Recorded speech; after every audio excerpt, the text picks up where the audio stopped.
Cooler weather brings fall foliage that blankets the city in dazzling warm colors. Unfortunately, this beautiful accumulation of leaves can also cause issues for homeowners and create blockage in our stormwater system. In this edition of Spotlight on Bowling Green, we'll take a closer look at the city's residential loose leaf pickup service.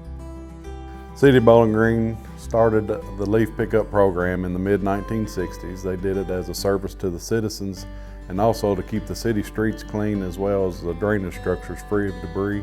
In 1987, the city contracted out with WKU to compost the leaves instead of filling up the city's landfills with all the debris. And we're continuing that contract today.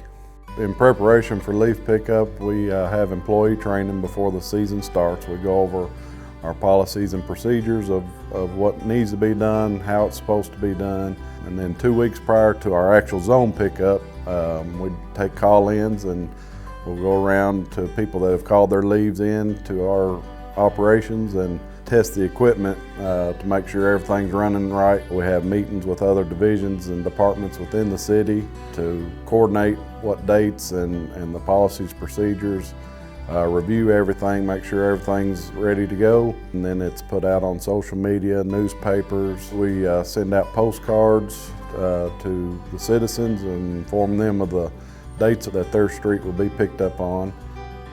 In order to ensure they reach every residential home, Public Works has divided the city into 10 separate work zones. Each zone is scheduled for 2 days in both November and December. The city of Bowling Green is 38.5 square miles. We have 271 miles of streets. The city is divided into 10 zones. We allot 2 days per zone. If the zone is completed before, we will backtrack within other zones that haven't been done or were not completed during their time frame. Our leaf program starts the last 2 weeks of October. We do that by request only, and then in November we start it by zone. We pick the first zone that we're going to start in at random, and then we continue in numbered order from there. Leaves should be raked to the edge of the street on the day before your first scheduled pickup day. Leaf zones are of good size and they have to have at least 2 days to go through all of the streets in that zone. So once they go down your street, they don't return on the second day. So you may see a truck traveling down your street. That doesn't necessarily mean that they are missing your pile of leaves. They may be heading to the dump due to them being full or traveling to a different area. Leaf pickup crews don't pick up leaves from commercial properties, private subdivisions, along alleys. They don't pick up leaves from private property. In other words, they don't go down your driveway to pick up your leaves.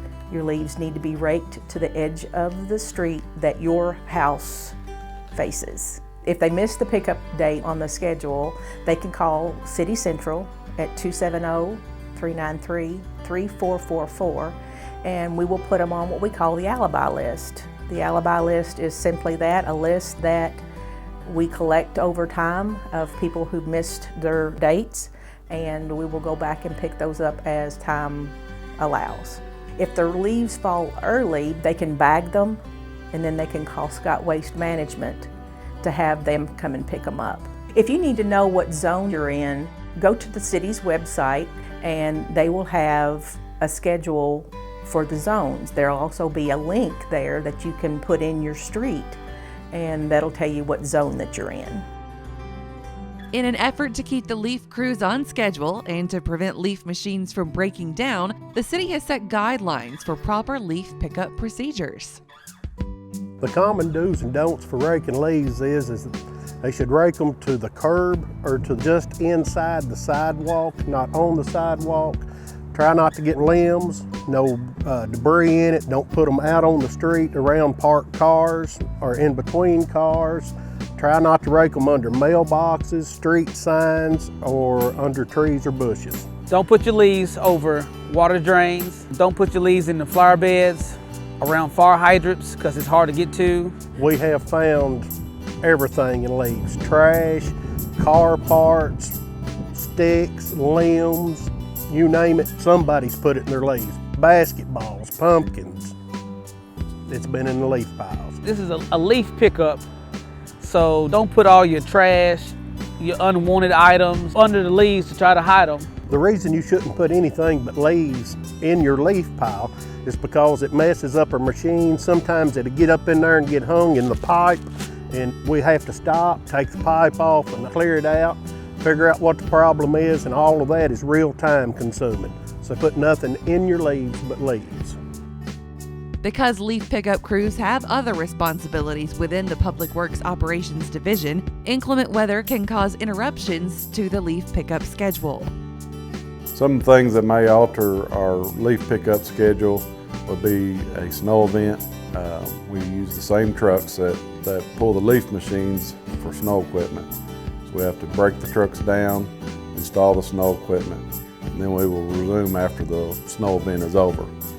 Other things might be heavy rain, trees down, safety sensitive issues such as potholes, stop signs, something along those lines that we have to attend to right away.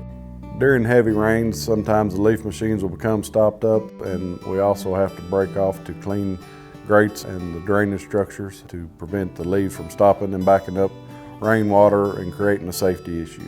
Should there be a measurable snow event, leaf pickup is postponed until after the streets are clear of snow. Once the snow is cleared from the streets and weather permits, we will resume leaf pickup in the zone per the scheduled pickup day. Zones that were skipped due to snow, we will go back and pick those up as time permits. For more information about this or any other Spotlight on Bowling Green program, call 270-393-3000.